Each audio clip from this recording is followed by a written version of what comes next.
O documento expõe a situação do país com relação ao casamento na infância e adolescência, chamando atenção para o impacto da educação das meninas, da legislação brasileira e a importância de se avançar na erradicação de casamentos prematuros, conforme compromisso assumido sob o 5º dos Objetivos de Desenvolvimento Sustentável, com base em evidências internacionais. A nota também discute políticas e programas que podem ajudar a eliminar o casamento infantil, a maternidade precoce, o aumento e aumentar o nível de escolaridade das meninas. Agradecemos a presença do Dr. Tiago Sintra Zarif. Ele é coordenador do Centro de Apoio Operacional das Promotorias de Justiça Cíveis e de Tutela Coletiva. Nesse ato, ele representa nosso Procurador-Geral. Doutora Fabíola Sucasas Negrão Covas, promotora de Justiça, assessora do Centro de Apoio Operacional de Direitos Humanos e Direitos Sociais, do Centro de Apoio Operacional das Promotorias de Justiça Cíveis e Tutela Coletiva. A senhora vereadora Soninha France. Renata Lúcia Mota Lima de Oliveira Rivite, 4ª Promotora de Justiça de Jacareí. Viviana Santiago, Gerente de Gênero e Incidência Política da Plan International.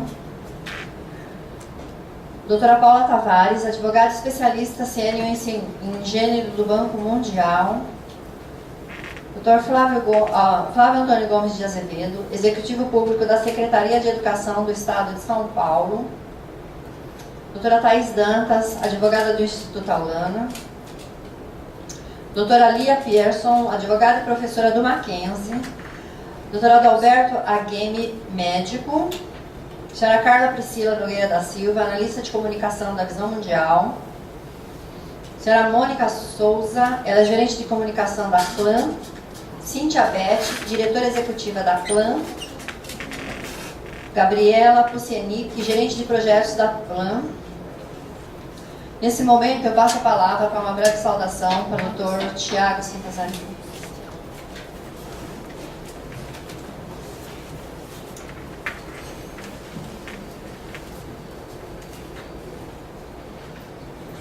Bom dia a todas e a todos, as pessoas aqui já nominadas. É uma satisfação vir aqui representar o Dr. João Paulo Ismânio. Ele, infelizmente, não pôde comparecer, ele gostaria de estar aqui conosco para a abertura, mas, em nome do Dr. Procurador-Geral, em nome do Centro de Apoio Operacional, eu fico muito feliz hoje de fazer um evento como esse. Queria agradecer ao Banco Mundial pela participação que faz com que o Ministério Público também esteja, e a Fabíola, pelo Centro de Apoio, fazendo esse trabalho que, para nós, é de muita importância no sentido de esclarecer, de informar e de divulgar esse trabalho, porque a gente observa, falando por mim mesmo, a falta de informação que nós temos com relação a esse tema. Então, com base nisso, nós podemos começar a trabalhar, fazer com que outros promotores também tenham essa visão, tenham esse alerta e tenham a disponibilidade de ajudarmos com esse tipo de divulgação e de trabalhar na educação. A educação tanto de casa, a educação das escolas, para que essas crianças que tenham nessa fase de adolescência e da sua infância, elas tenham já uma possibilidade de encontrar uma situação diferente da que hoje vai ser relatada aqui. Então, eu fico muito satisfeito, obrigado a todos, obrigado à parceria com o Banco Mundial. Agora acho que é a doutora Fabíola, né?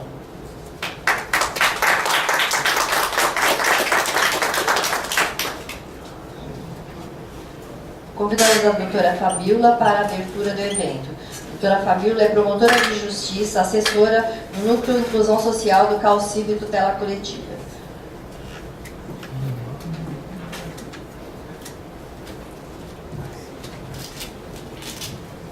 Bom dia a todas e todos. Primeiramente, eu gostaria de agradecer a presença de todos vocês. Inicialmente, cumprimentar o Banco Mundial, na pessoa da doutora Paula Tavares, que é autora do relatório do Banco Mundial.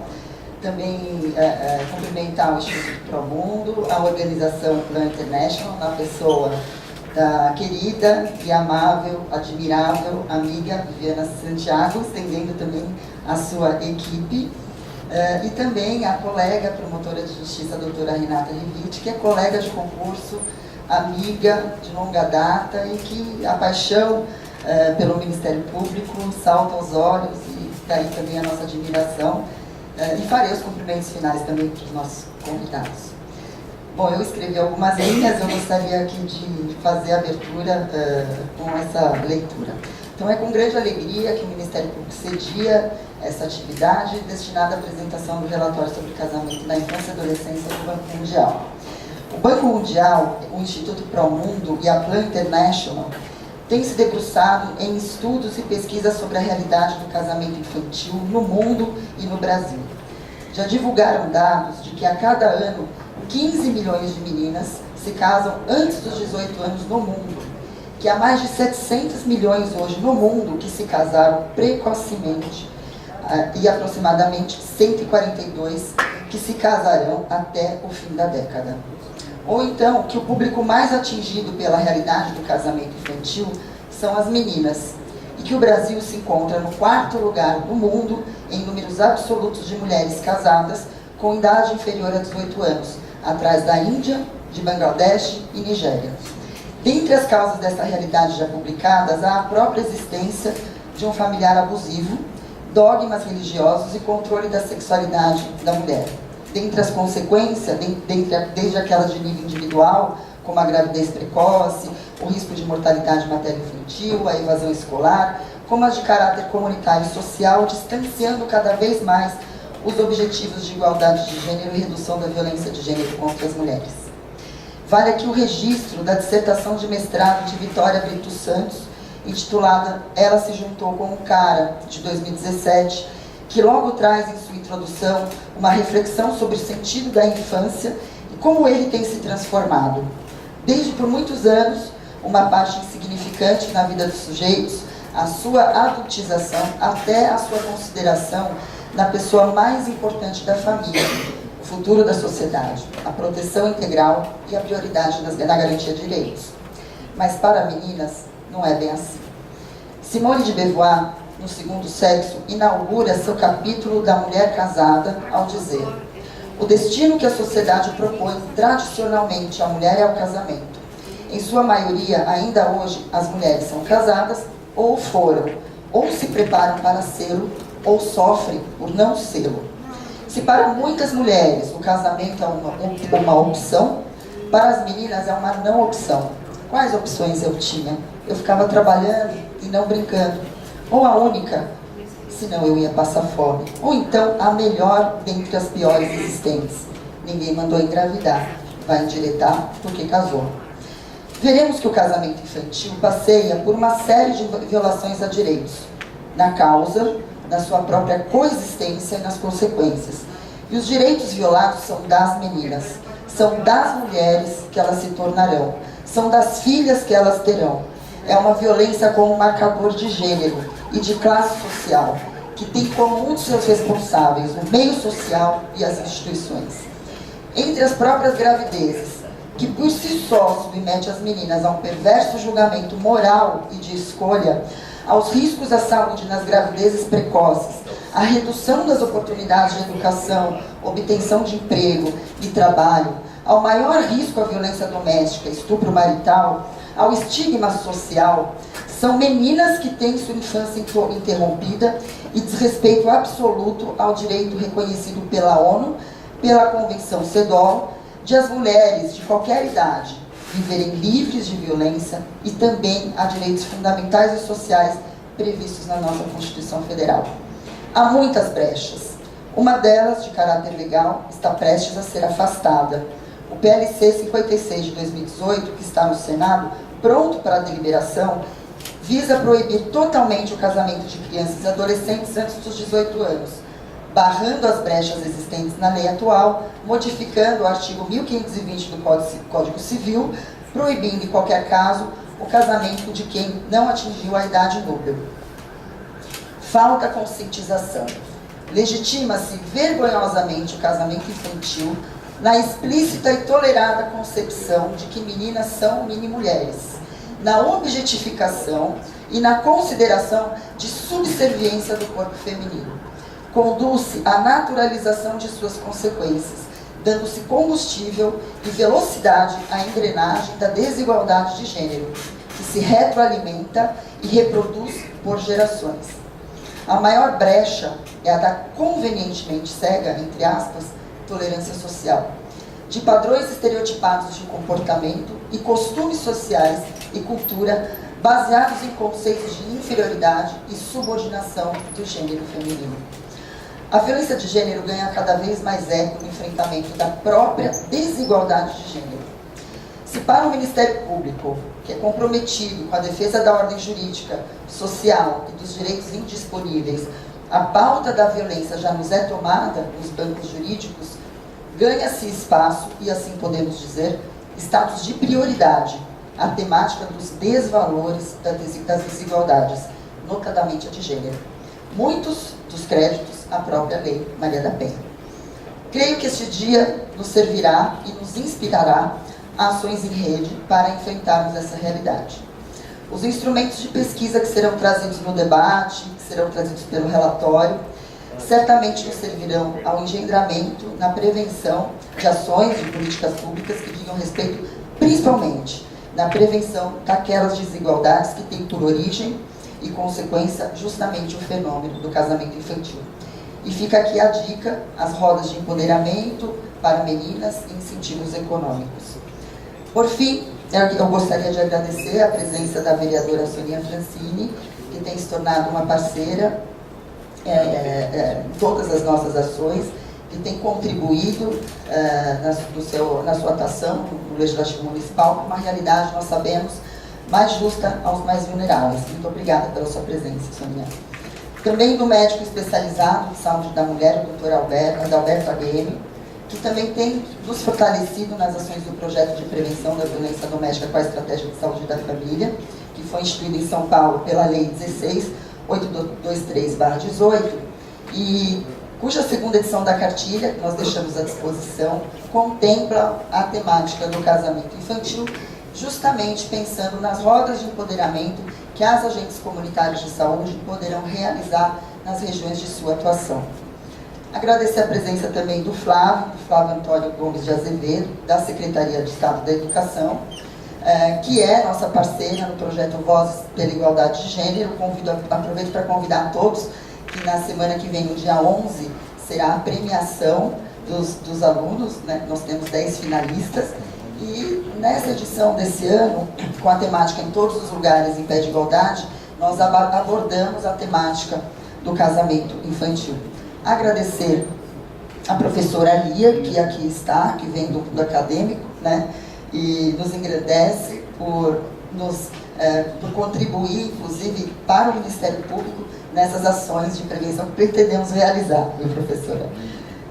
E gostaria também de agradecer profundamente, né, não só o meu coordenador, que está aqui, que permitiu a realização deste evento, mas principalmente a colega doutora Renata Rivit, que é colega de concurso, fará parte de debates. Na verdade, são 2 agradecimentos, viu, doutora Renata, além, e que tem aí introduzido nas varas da infância e juventude a temática de gênero, o que para nós é um grande ganho para o Ministério Público.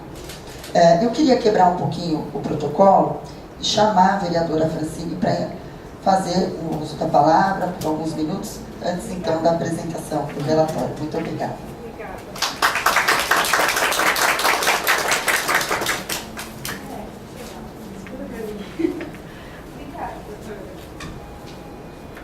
Obrigada pelo convite.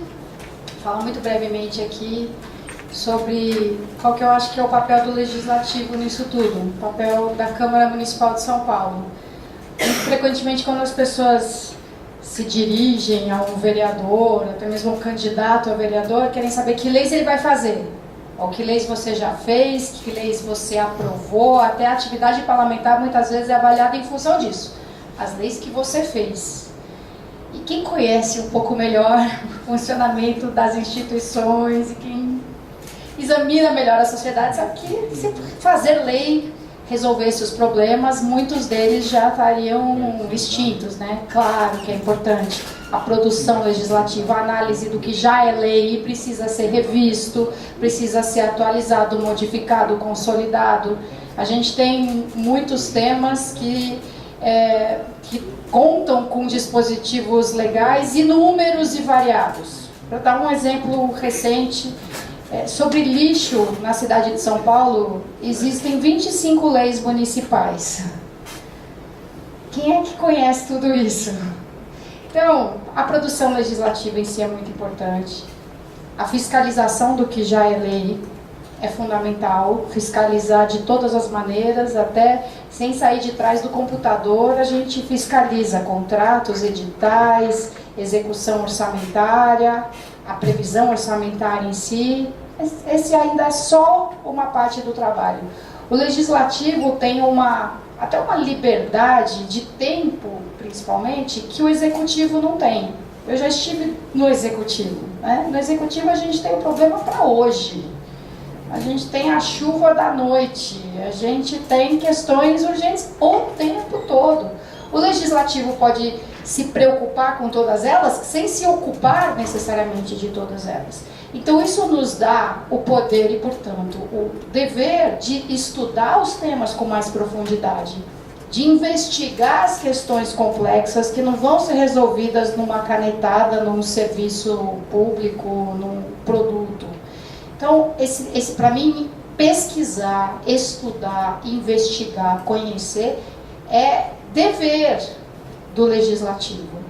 Mais do que isso, a gente tem o poder, a possibilidade de fazer articulação entre diversos órgãos diferentes. Um pouco por causa dessa nossa liberdade, por causa da autoridade, por causa da figura de ser alguém que tem um mandato, né? Isso nos dá acesso a outros níveis do legislativo, a outras instituições, outros órgãos públicos, outras esferas de governo. Então, um papel muito importante do vereador para mim é esse de articulação, de poder aproximar atores diferentes, às vezes alinhados e convergentes, para que sejamos mais fortes, é lógico, às vezes aproximar os divergentes, para que por meio do diálogo, por meio da política, que é o instrumento para isso, a gente consiga produzir avanços efetivos, que podem ou não se refletir numa nova proposta legislativa. Muitas transformações acontecem na cidade sem que necessariamente estejam escritas em lei. Então, colocar aqui o mandato à disposição. Eu sou presidente da Comissão Extraordinária dos Direitos da Criança e do Adolescente na Câmara Municipal, que também é um espaço especial, né? Importante para a gente discutir os temas mesmo com mais profundidade e conseguir ter uma atuação mais efetiva, mais resolutiva. Obrigada, doutora Fabíola Sucasa, pelo convite. Obrigada a todos vocês por estarmos aqui hoje. Bom dia.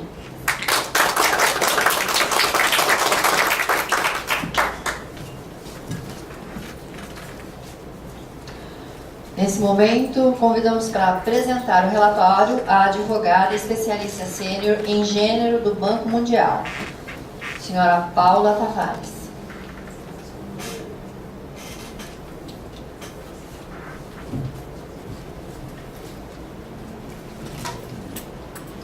Bom dia a todos, a todas.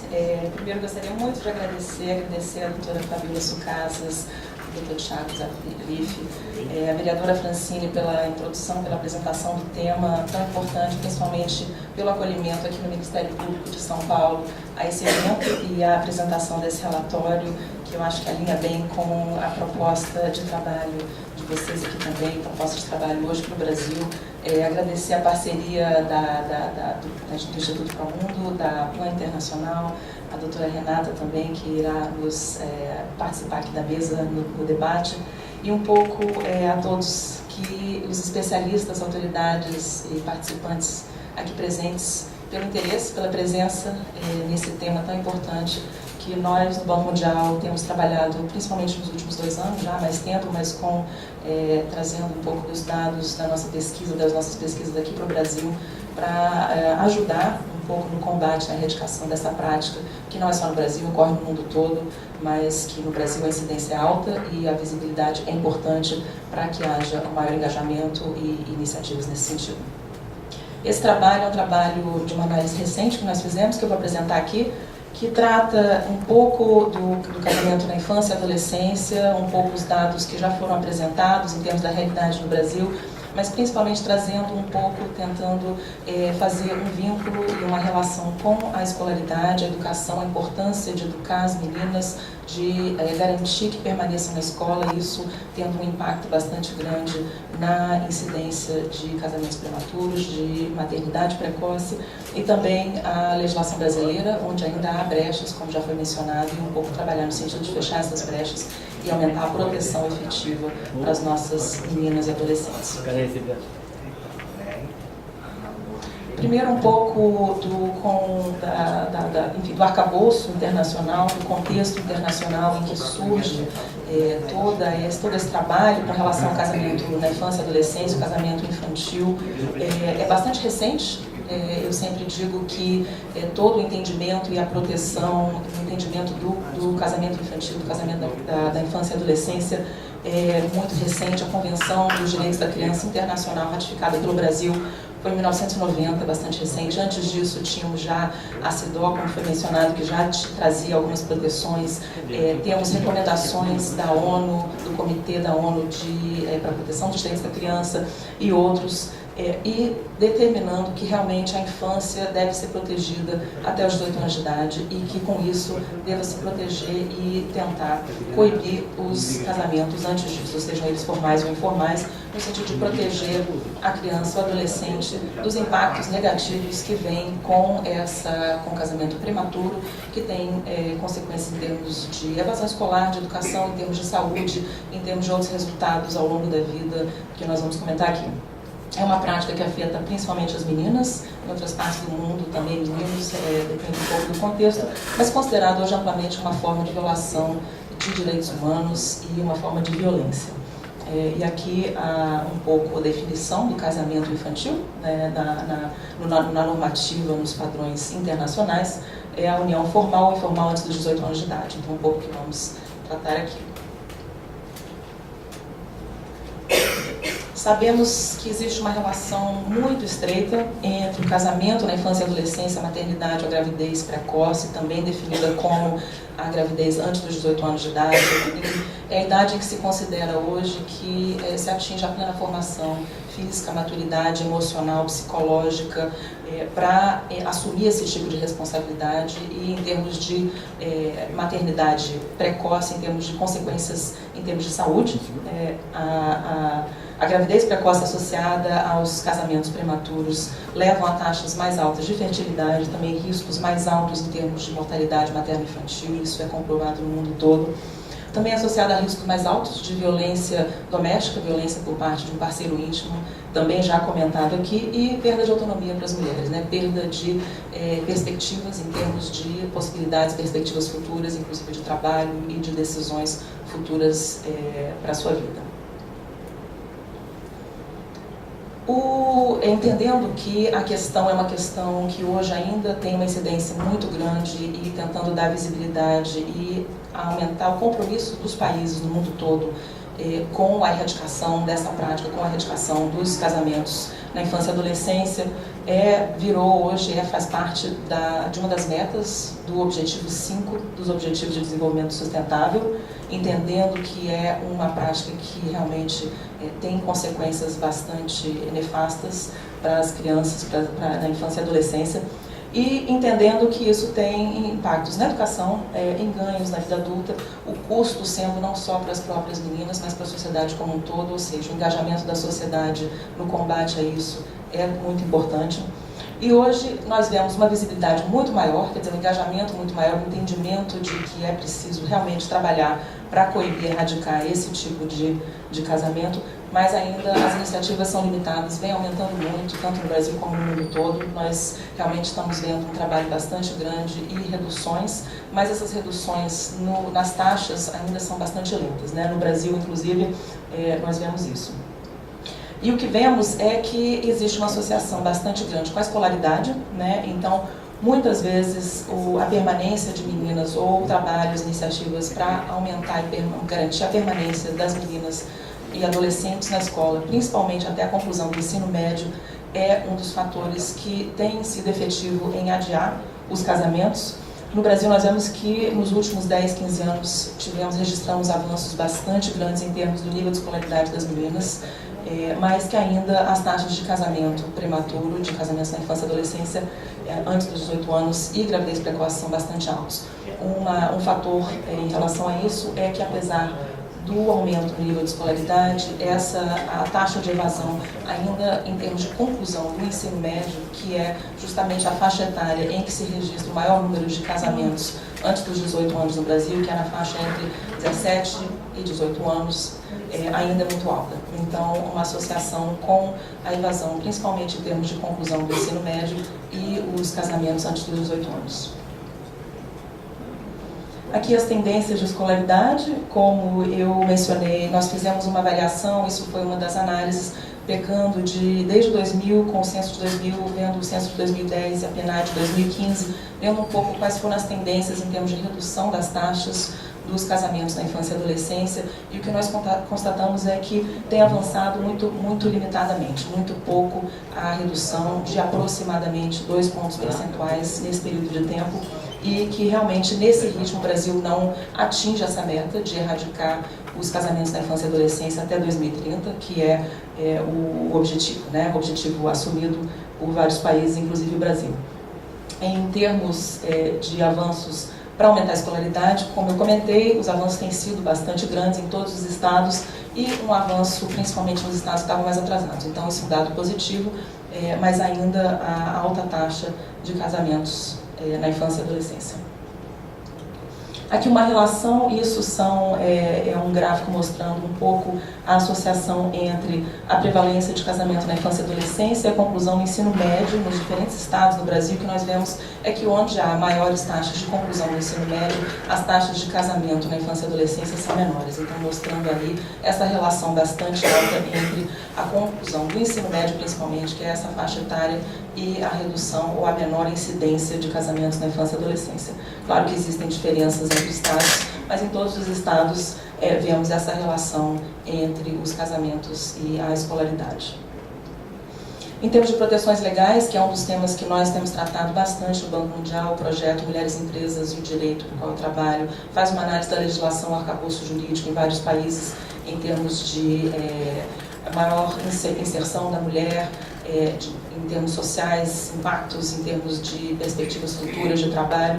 Uma das áreas que nós analisamos é a legislação que trata do casamento na infância e adolescência, e vemos que, na maioria dos países, a idade para o casamento, a idade mínima, é 18 anos, mas há exceções, como no Brasil, há brechas na legislação que permitem o casamento em idade mais jovem, aos 16 anos, ou até mais jovens, com autorização dos pais, com autorização judicial.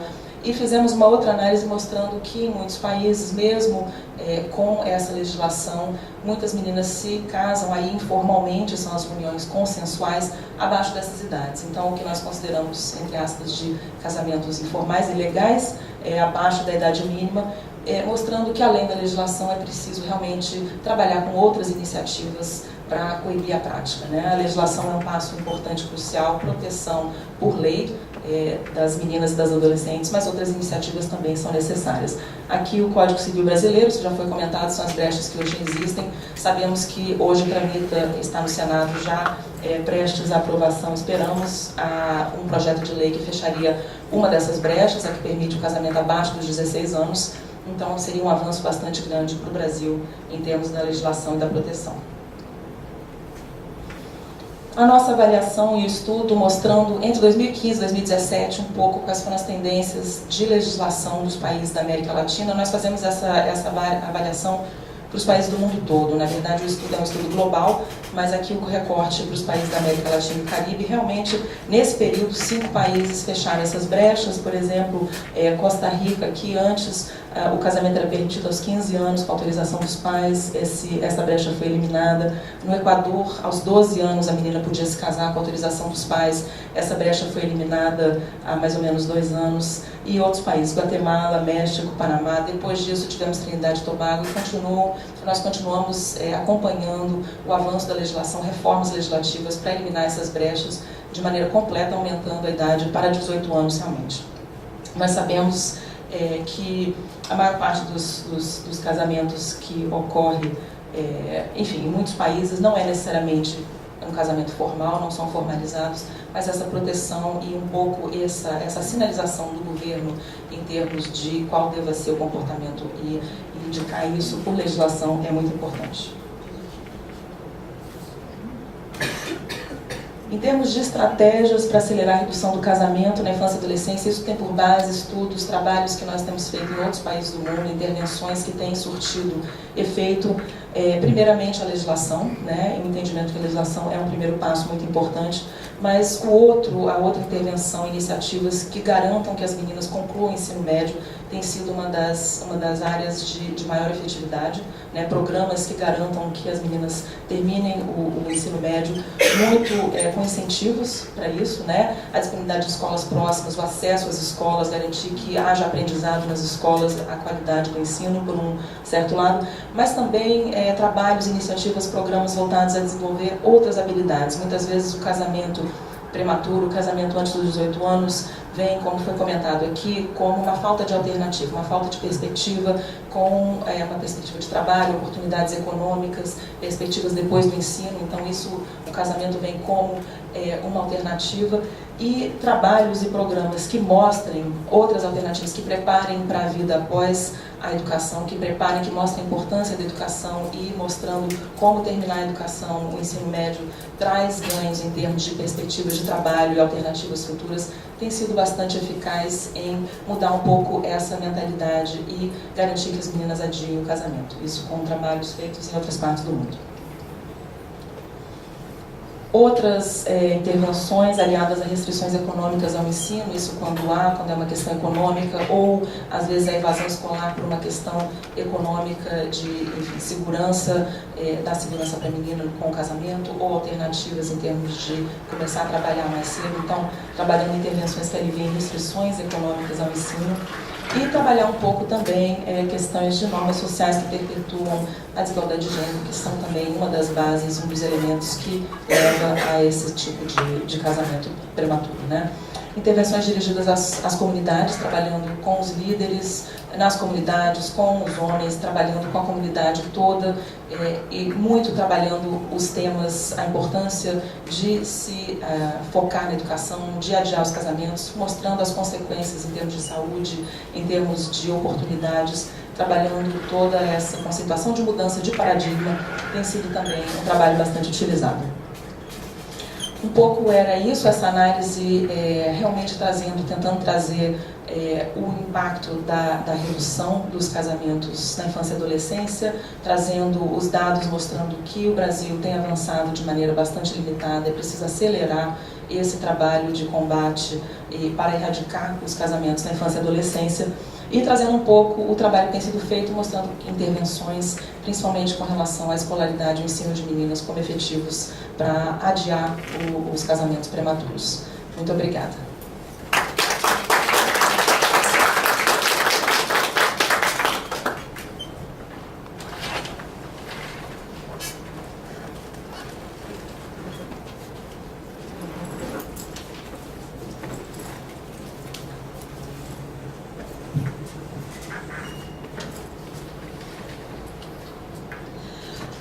Exibiremos agora o documentário Casamento Infantil, da Plan International Brasil, que foi gravado em São Paulo e em Codó, no Maranhão, e apresenta casos de casamentos infantis em cidades com realidades completamente diferentes, trazendo as vozes das meninas e de especialistas que propõem a refletir sobre esse cenário brasileiro tão pouco discutido.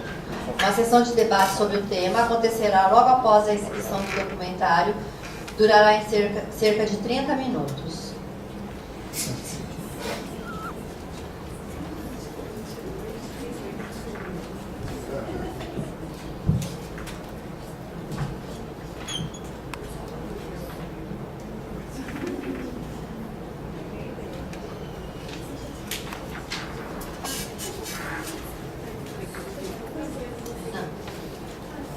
Não sei como é que eu boto fone.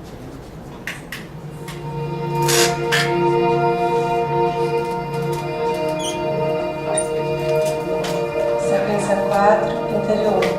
Amanhecer, dia. Em um quarto pequeno, um casal dorme na cama.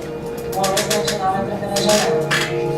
Na lateral da cama, percebe-se o rosto de uma menina que dorme. É Lia. Ela é bonita, tem feições infantis. Ouve-se o galo cantando. O homem se senta, de costas, do outro lado da cama.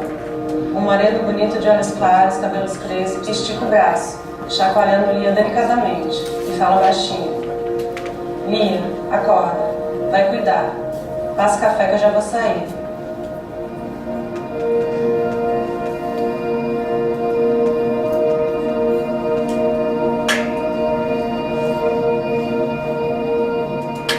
Eu achava que era uma realidade de outros lugares, não brasileira. Eu sabia que tinha números que casavam, né? Óbvio, sincero. Mas não sabia que eram números tão altos, que era realmente catastrófico o número de meninas casadas atualmente no Brasil.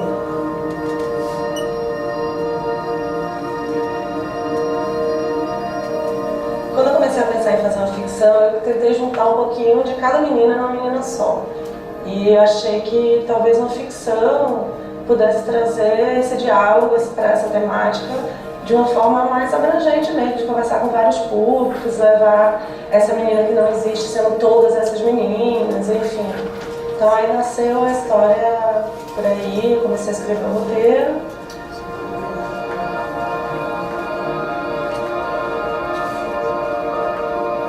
Quando a gente está falando de casamento infantil, a gente está falando de uma coisa que acontece em vários lugares do mundo. E que é muito difícil a gente acreditar, mas também acontece aqui no Brasil. Né? São pessoas, né, que têm menos de 18 anos e que estão casadas. E essas pessoas são meninas. Né? Aqui no Brasil, a maior concentração é de meninas dos 15 anos. Mas tem meninas que casaram antes, com 14, 13, até 10 anos de idade. Né? Não é só o intuito de chocar, porque é chocante, mas é o intuito de gerar uma reflexão. Assim, quem são essas meninas? Por que a gente não está olhando por elas? Por que não interessa política e socialmente? Por que isso ainda é um tabu?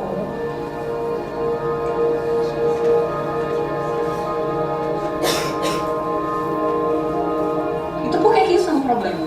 Porque quando essa menina ela se casa, né, ela não tem mais acesso a lazer, ela para de estudar, ela engravida muito cedo, então todo aquele potencial ele fica retido. E muitas vezes essa menina está submetida a riscos maiores, como por exemplo o risco da violência. Então a gente está falando de casamento infantil, a gente está olhando para um processo de violência.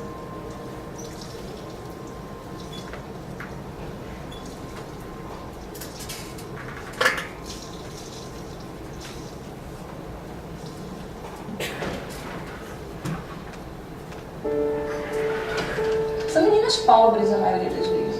Né? São meninas que estão em contexto de vulnerabilidade. Então, a gente acaba sendo levado a acreditar que com o casamento foi o que de melhor podia ter acontecido com ela. Então é por isso que é uma coisa que, embora seja uma violência, é uma violência que ninguém vê.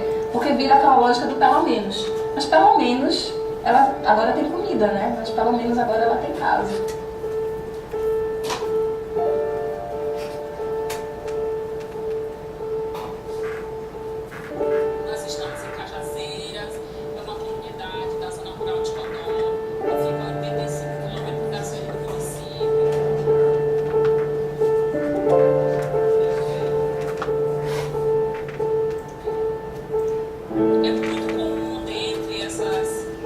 As comunidades da Zona Rural de Condó, nós encontramos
casarem muito cedo, é as meninas tentarem conquistar sua liberdade.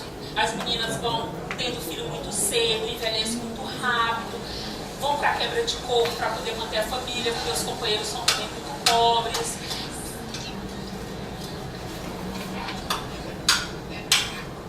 Essas meninas, às vezes, elas casam pensando que elas vão ter mais liberdade.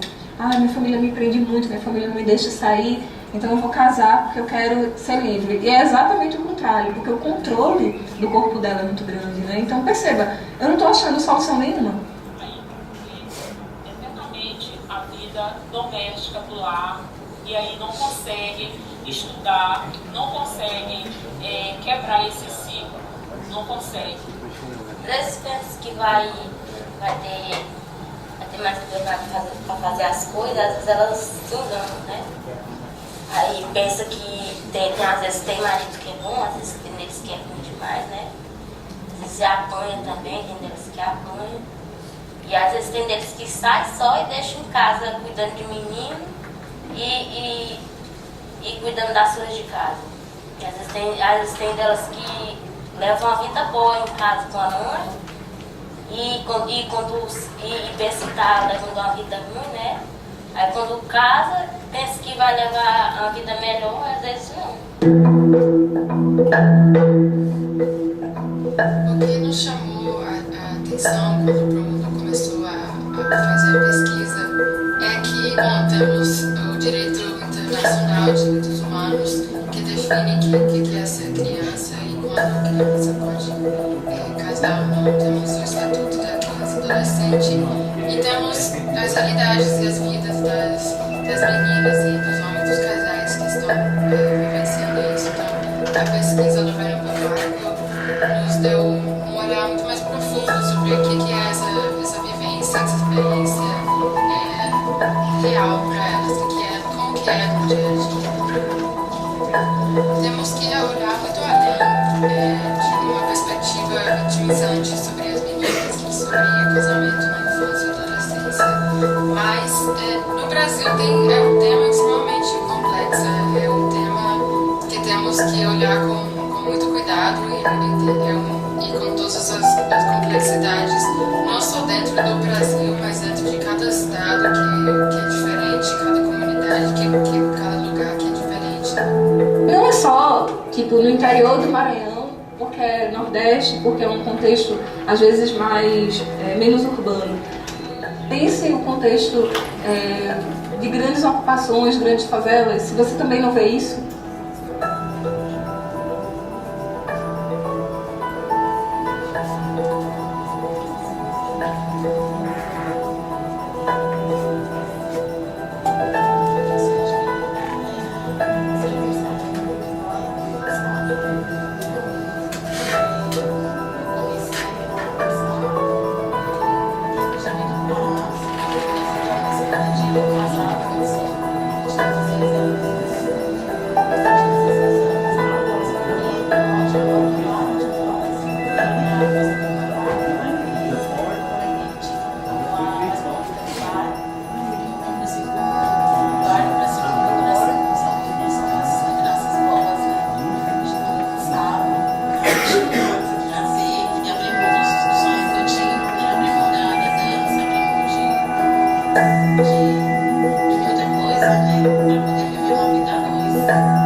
eu não senti na pele naquele tempo, vim sentir 2, 3 anos depois, que depois, quando eu via tipo assim, as dançarinas, eu via o que eu tinha perdido muita coisa. Aí eu falei, meu Deus, poxa, eu abri mão, eu sempre falava pro Eric, Eric, se não for um dia de eu voltar a dançar, você deixa? Ele falava, não. Eu chorava, porque eu falava pra ele, falava assim, é um sonho que eu tive, eu falei, eu nasci pra isso, eu nasci pra dançar, eu falava pra ele. E ele falava assim, não, porque as pessoas me falam o quê, né, de você? Falavam, mulher casada, dançando, tava mostrando o corpo. Então assim, aí eu fui tentando me, tipo, não posso dizer, eu fui me acostumando a viver sem, a saber que eu não poderia mais voltar a fazer aquilo, né? A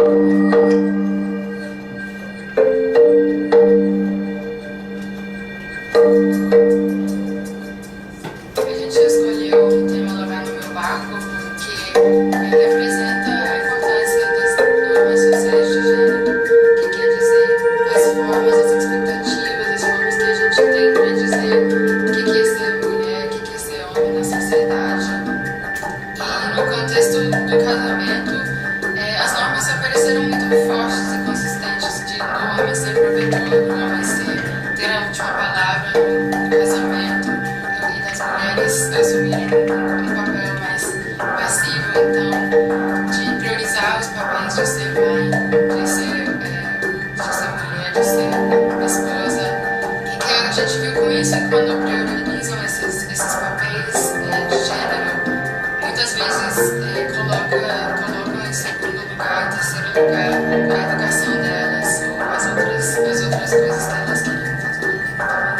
Uma outra coisa que eu acho que tem a ver com o controle da sexualidade dessa menina, né? A gente é um país muito moralista, né? Então, é melhor ela estar casada do que ela estar dando para qualquer um, né? E tem muita gente que acredita nisso. Olha, mas ela engravidou, você acha que ela não vai precisar casar agora? Mas ela engravidou com 12 anos. E muitos homens eles vão dizer isso, né? No estudo do Promundo, a Lavar no Meu Barco, eles dizem, né, que uma mulher mais jovem, uma menina, é mais fácil de ser mandada, porque ela tem menos opinião.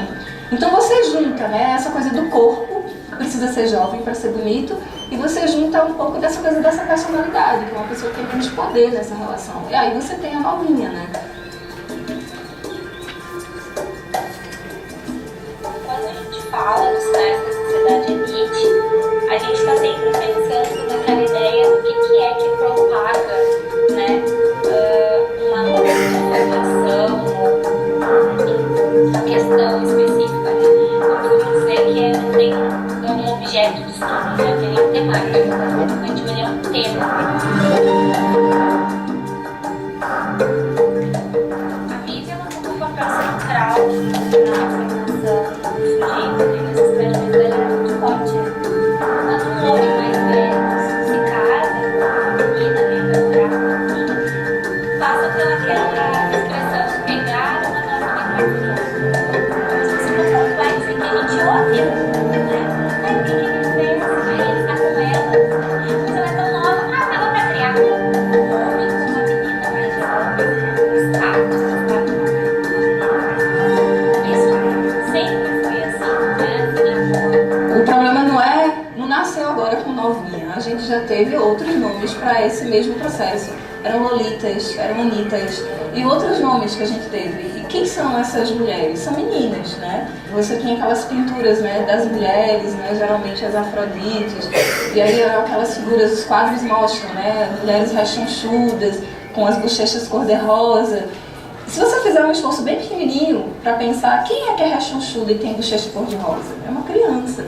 Então ali a gente tem uma representação de uma mulher a partir desse paradigma do corpo infantil que é erotizado, para dizer que isso não começou agora.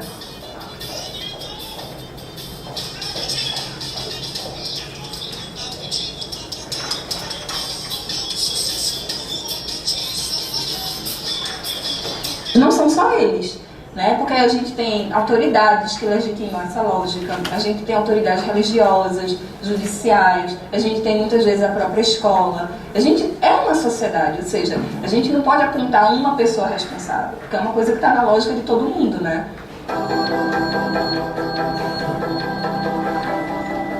Graças ao decreto, artigo 520 do Código Civil, que é a lei 10.410 de 2002, passa a procurar a seguinte indicação: não será permitido, em qualquer caso, o casamento de quem não atingiu a idade mínima, determinada pelo artigo 16, portanto, 16 anos.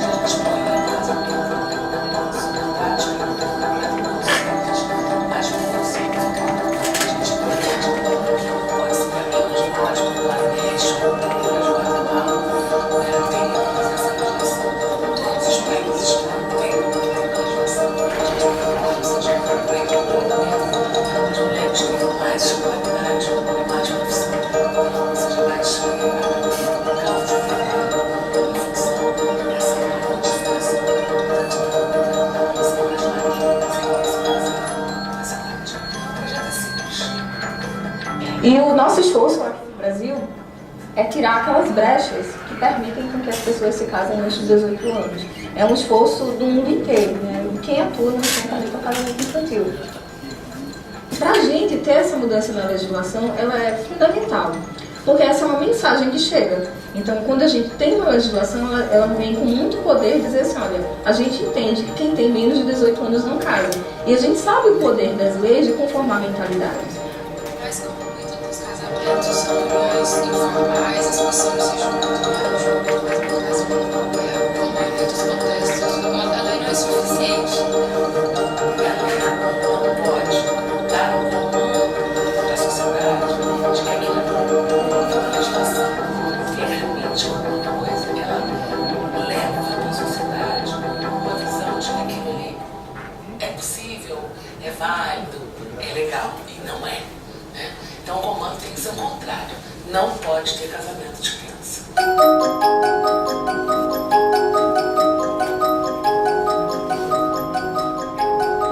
Poder estudar no ano de 2014. Passei por cima do machismo dele e poder estudar. Comecei a trabalhar, comecei a ter uma outra visão, uma outra independência. Né? Comecei a ser independente de mim mesmo, ter minhas próprias coisas, conquistar as minhas próprias coisas. E aí, onde eu terminei os estudos, né? E nesse tempo eu estava trabalhando também. E aí eu consegui ingressar na faculdade.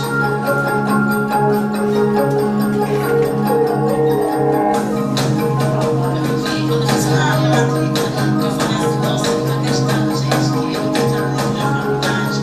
Porque eu olhava as outras meninas assim, eu falava assim, caraca, será que eu vou conseguir?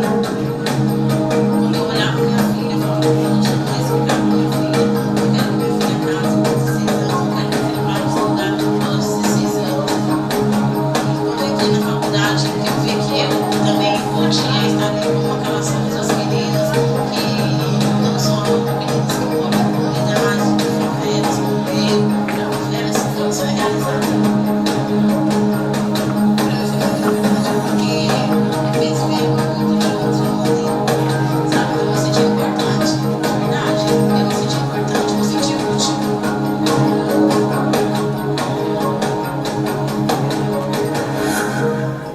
O tema é que a gente precisa principalmente pensar que uma menina não deve se casar.